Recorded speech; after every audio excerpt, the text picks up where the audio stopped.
So, on a whim, I decided to watch Jason X, and I watched it for two reasons. It's another one of my guilty pleasures, but number two, because I wanted to see if it could stand up to my now horribly out of control ADHD.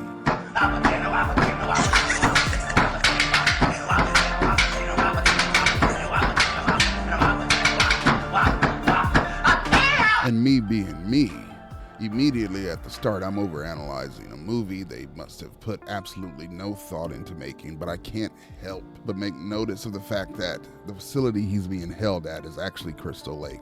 The second thing I notice is, why is he so damn calm?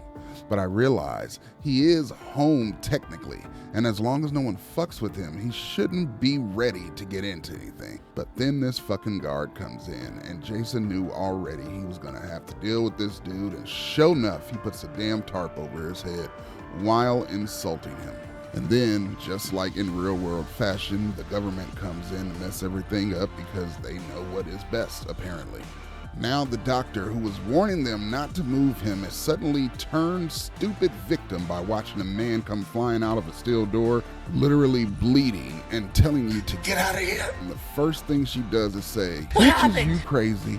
You know good goddamn well you in here monitoring Jason, and suddenly the fucking army comes flying out of a fucking steel reinforced door, and you think you need to have a conversation?" I like to let people talk who like to talk. Needless to say, her ass gets stuck in a fucking cryogenic room, apparently, thanks to Jason literally stabbing through a fucking metal reinforced door with a fucking rusty machete.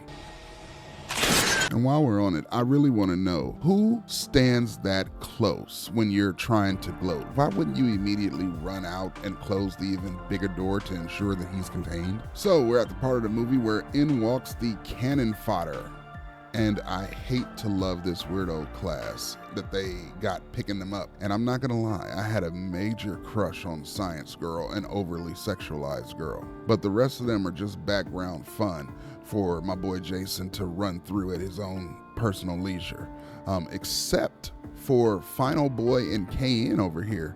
Another thing I've legit never paid attention to is that humans had advanced to the rich living in space with this lunar estate sign. Not too different from what rich people really want to do nowadays. Another thing I noticed that in the future, apparently while in space, you know, where it's cold as fuck, people start wearing less clothing.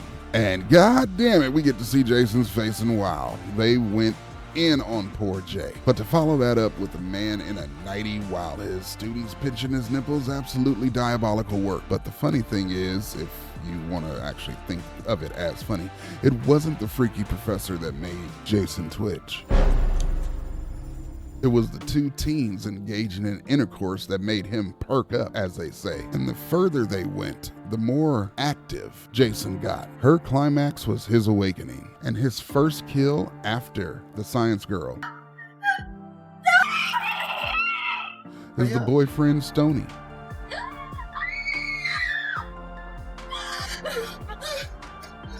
Jason goes on a stealth killing spree that has to be the best in the entire series. Bronski is still badass as fuck from the moment I remember, and my favorite character in this entire movie. But after his entire squad of grunts gets taken out, one by one, it's time for him to go out. But props to Jason, because he knew he wasn't gonna take him easy in a straight up fight. So he snuck him through a fucking wall. It's gonna take more than a poke in the ribs to put down this old dog. Yeah, that ought to do it. But legit, here's something I don't think Jason gets enough recognition for. He is responsible for the most civilian casualties during one of his returns, and this being the movie it takes place in. Jason, after making his way to the cockpit, takes out the pilot and lets the ship crash into a fully functional space station, which acted as a midpoint between Earth 1 and Earth 2. This wasn't some small place either. Think Asgard size, fully populated with full-time residents, probably children and elderly.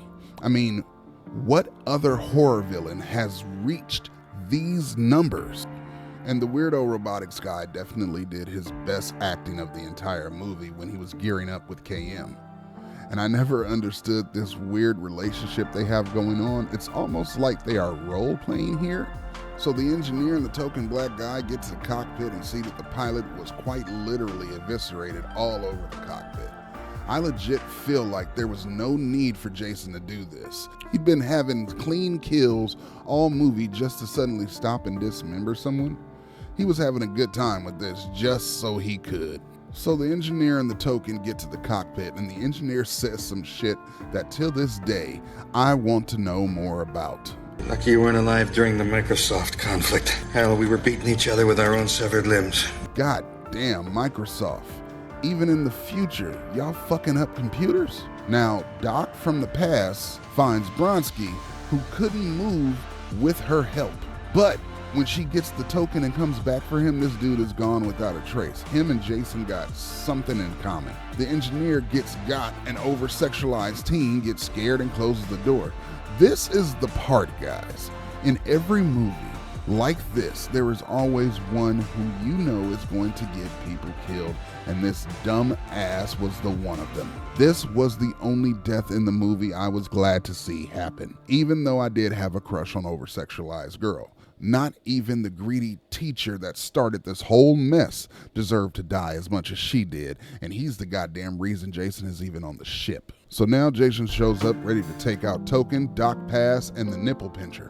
But RoboFucker shows up with S3XBot and with the Trinity upgrade package.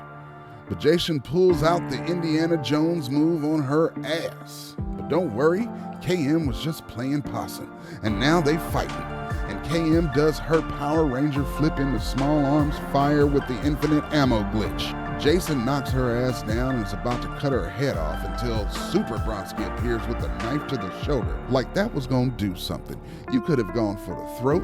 No wonder KM was like, bitch, I got it. What I wanna know is, where the fuck was this gun back when he was tearing ass through the ship? Bronski asked who had the BFG earlier, but clearly he did not, because KM is putting craters in this dude Jason, and like the Undertaker, he keeps sitting his big ass up, but KM shoots off of 3/4 of this motherfucker's head to come back in the sequel comics for him to do battle with himself for half of his brain, but that's a story for another time. But for now, nano machine, son. Big J got a new look and a brand new eye, and he is pissed. KM knew damn well she wasn't going to win and got taken out with one goddamn hit. Then Doc Pass comes in with the Captain America save for RoboFucker. And Token decides to save Doc Pass, which is just what Nipple Pincher has been waiting for all movie. Her chance to get rid of another black guy. She immediately leaves him to get tossed around the room like Loki in the Avengers, simultaneously calling for the other black guy to come be cannon fodder for her safety. Bronski, get in here now! Come on! Non-black people. But guess what, you racist bitch? Token got the detonator, so you're all screwed. But no, just kidding, because Token said, I got this, guys. You go on ahead. Go, girl, go! Get out of here, go! Go! And he's smart enough to have Jason turn towards him, which allows the explosion on the green screen to push him away from the ship. And realistically, this is actually a good explosion because there is no way Jason should be able to get to the ship after this kind of percussive force in space. Oh, but Jason said, fuck your reality, bitch. Suction kill! This sucks on so many levels! So now there's 3 1/4 left, but Jason says you've got a black guy with you, and that is not how I do things. And now Bronski is going outside to patch up a door while Jason gets to beat up some sexually stimulated naked girls drinking beer and smoke devil's lettuce. Do you want a beer? Or do you want to smoke some Devil's pot?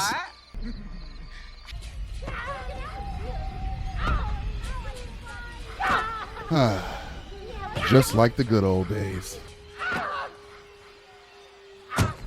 But the problem is, he's so damn good at his job. And they just had to get some head before leaving.